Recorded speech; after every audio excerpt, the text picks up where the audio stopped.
What's going on, guys? King Raven here, coming at you with another video today. So today we've got another knife overview coming by way of the Lefty Pass Around group. It's been awesome to check out this, and a big shout out to the Lefty Pass Around group for letting me check out this knife. It's the way I can bring y'all a lot more content, and I truly appreciate them for letting me do so. But before we get into today's video, yo, give me a like, leave a comment. At the end of the video, there'll be a little subscribe button. Hit that subscribe button. Hit that notification bell. Check out the other video I have linked. Helps my channel when you do all that stuff. Also, in the description, there will be links. There'll be links to this knife, and as well as other websites and knives. Those are affiliate links. So if you would like to help out me here at the channel and bring more content to y'all, I do greatly appreciate it when you use those links, and I thank you very much. Now let's flip this camera around and get into today's knife review. Okay guys, so today we are going to be looking at a GiantMouse knife. Big shout out to the Lefty Pass Around group for letting me check out this knife.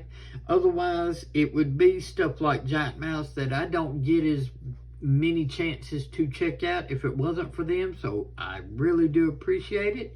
So what do we got today by GiantMouse? We have the GiantMouse Atelier. That's the way I'm going to pronounce it. I might be messing it up and everything, but A-T-E-L-I-E-R Atelier and everything. So let's check out the GiantMouse Atelier. And it is a very nice looking knife.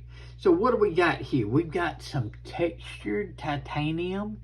If you could, the camera picks it up and everything. It's actually got these micro millings that gives a nice feel and a beautiful look. All the edges are nicely chamfered, as well as the scales being contoured. So they didn't go with a milled pocket clip. They went with a a wire deep carry pocket clip, which is reversible, and it's very comfortable in hand and works great in and out of the pocket and out of material and stuff like that. So I cannot complain about it at all. It's got this brass back spacer. Now, they did put the lanyard hole right through. They did it very stylishly, but I'm still not a huge fan of lanyard holes. But if you're going to do one, this is a very unique and stylish way to do it. And we've got some crowning right here on the blade, and the jimping out here. And we'll get more into that when we check out this blade. So, what do we got for a blade? We've got a nice sort of like drop clip point with a swedge on the top. It doesn't clip much, so if it clips any, it's just a real little out here at the end. So to me, I treat it more like a drop point with a nice swedge on the top. And this top's got a little kick up, not much like a real true harpoon, but it does give a little kick up, like a little harpoonish on top of that swedge. And what do we got for blade steel? We have Elmax. Great blade steel. I love Elmax knives. They just, so far, on every different manufacturer that I've had with Elmax, Elmax has performed very well. I've not had a bad Elmax blade yet.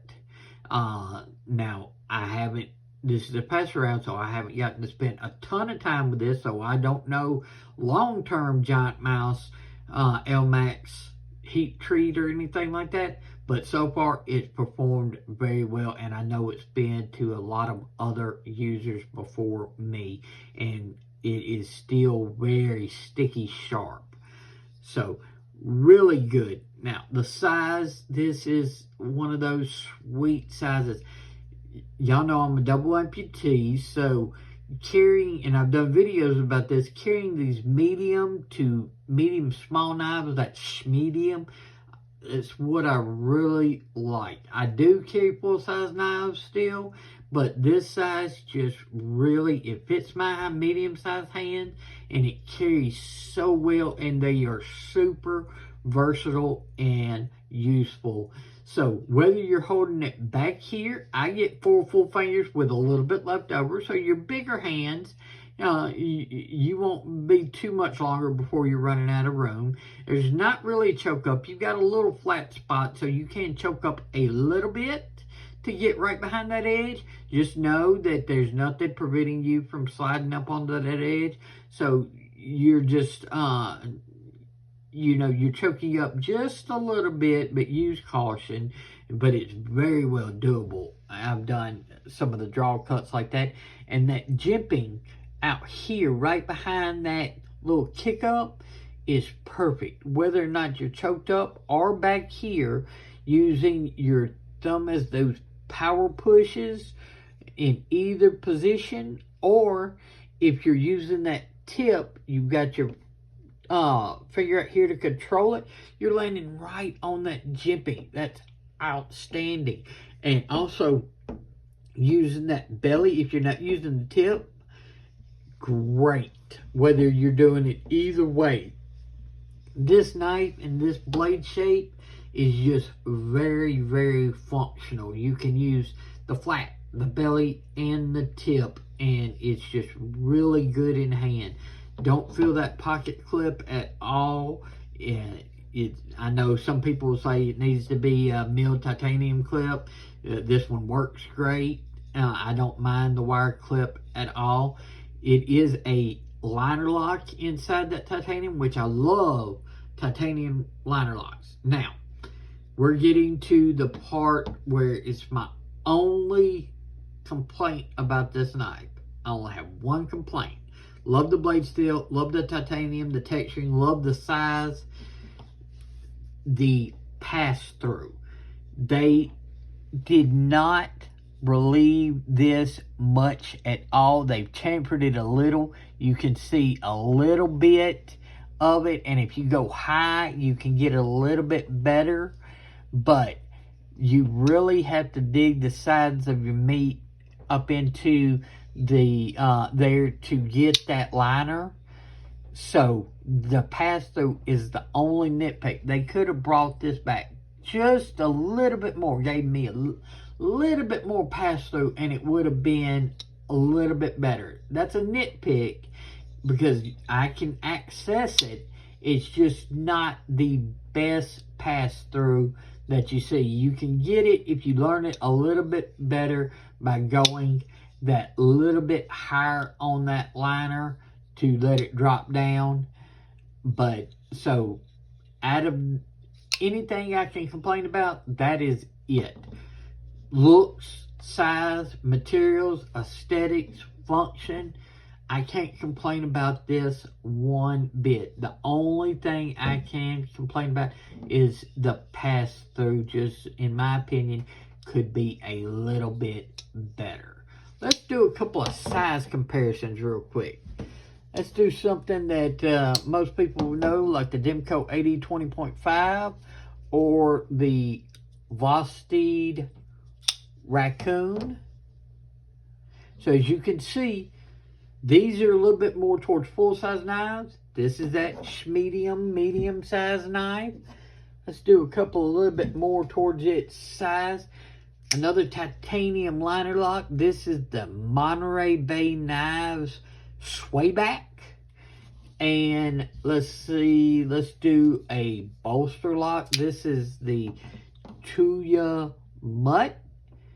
As you can see, it's right there in that sweet spot of a size. The Mutt and the Swayback, the regular Swayback, not the XL. This GiantMouse Atelier is the same size. And another titanium liner lock is the Devo Knives Premium Pony Stout. And as you can see, it's right there in that same size. So if you like the MBK Swayback or the Devo Knives Premium Pony Stout, you'll like the size of the GiantMouse Atelier. All right. So, overall, great knife. One little nitpick, and that is it. Let's flip this camera around and wrap up today's video of the GiantMouse Atelier. So guys, what do you think about the GiantMouse Atelier? I think it's a phenomenal knife. One little nitpick, but I can even deal with that and everything. But so I would just like to see a little bit more pass through. Still phenomenal. Great design, great materials, great feel in hand, great size. Love it. Would like to know your thoughts. Y'all, give me a like. Leave that comment. Check out the description for all the links. It does help my channel, and I greatly appreciate it. Y'all, hit the subscribe button. Hit that notification bell. Check out this video. Follow me on Instagram at ShieldArms. Y'all be safe out there. I'm King Raven, and I'll catch you in the next video.